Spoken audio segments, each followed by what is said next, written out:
We're all making financial promises constantly, right? But do we ever really stop and think about what they actually are? Well, in this explainer, we're going to dive into a source called What is a Financial Promise? And really get to the bottom of that gap between what we think we know and what's really going on.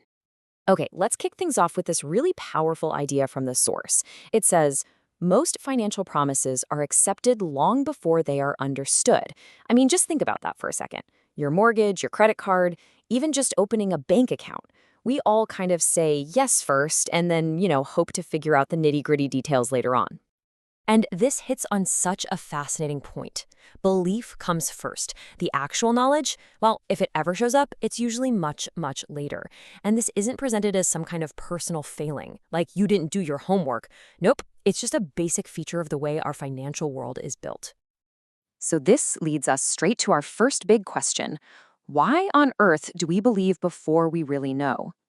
Let's unpack the very practical reasons our brains are wired to work this way when it comes to money. The truth is, it's just not possible to investigate every single promise we accept. I mean, who has the time? Our time is short, our attention is pulled in a million directions, and the expertise you'd need is, well, it's usually way beyond what most of us have.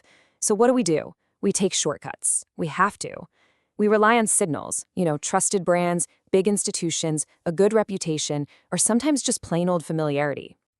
And that brings us to a really crucial idea. The difference between intention and endurance. This is where we see the gap between how good a promise sounds today and whether it's actually built to survive what comes tomorrow. So let's ask a pretty simple question.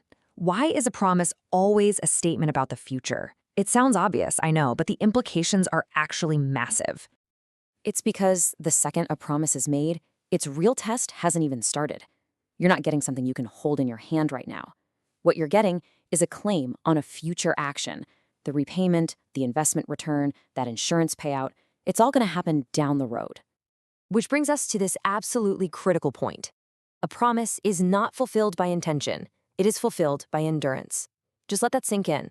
Someone can have the best, most sincere intentions on the planet, but good intentions alone don't pay the bills. All right, so let's really break this down. On one side, you have intention. That's all about persuasion, right? It's asking, hey, does this sound good right now? It's based on words, feelings, sales pitches. But then you've got endurance. And that is a whole different ballgame. It's about structure. It's asking the really tough question, can this thing actually survive when the future gets messy? It's rooted in the cold, hard facts, the conditions and circumstances. And let me tell you, that shift in thinking, it is everything. Okay, so we've got a handle on intention versus endurance for a single promise. Now, let's zoom out of it. This next part is called truth as infrastructure, the system behind the promise. But why does truth in finance matter so much, even in situations where nobody is actively trying to lie to you? This is a question that goes way beyond just individual honesty and gets to the very heart of how the system works. The source calls this idea financial truth as infrastructure. Think of it like the electrical grid or the highway system. It's the shared agreement on basic facts, like what something is worth or who owns what, that lets the entire massive system work together in a predictable way. Without that shared truth, you've just got chaos. And this is what's so incredible about it. This shared infrastructure of truth is what allows millions of us, complete strangers, to make and rely on promises with each other every single day. We don't have to go out and personally verify every little detail. It really is the bedrock of our whole modern economy. So, to support this whole system of truth, we get mountains of information. We're talking prospectuses, statements, annual reports. But, and this is a huge but, there's a massive catch, and it's summed up perfectly in this one line. Disclosure is not understanding. This might be the single most important idea to take away from all this. Just because the information is technically out there doesn't mean anyone actually understands it. And let's be honest here. When that crucial information is buried on page 187 of a 200-page document written in some super dense legalese, I mean, who's going to read that? It might check a box legally, but for a normal person, it's pretty much useless. What it really does is it just shifts all the responsibility onto your shoulders without actually helping you understand a thing. So, where does all this leave us? Well, this last section is about turning these ideas into action. It's all about building trust without illusion by simply learning to ask better questions. Now, the point here isn't to become some cynic who distrusts every single thing. That's just impossible.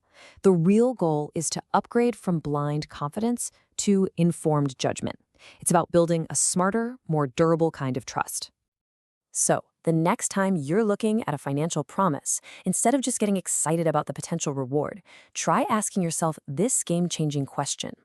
What would have to be true for this promise to actually work out? This flips a switch in your brain. It forces you to think about all the underlying conditions that have to go right: the economy, the market, the regulations, all of it. And here's the other killer question. Who actually bears the risk if this thing goes south? Seriously, if you follow the potential for loss, it's the fastest way to understand how a promise is really structured. It cuts right through all the marketing fluff and shows you who's truly on the hook. So it all boils down to this final, really powerful question. Look, the goal isn't to find some perfect risk-free promise. Spoiler alert, they don't exist. The real goal is to be able to look at a situation and ask yourself with total clarity, what am I really trusting here? And what are its limits? Because when you can answer that, that is when you've reached a place of true financial judgment.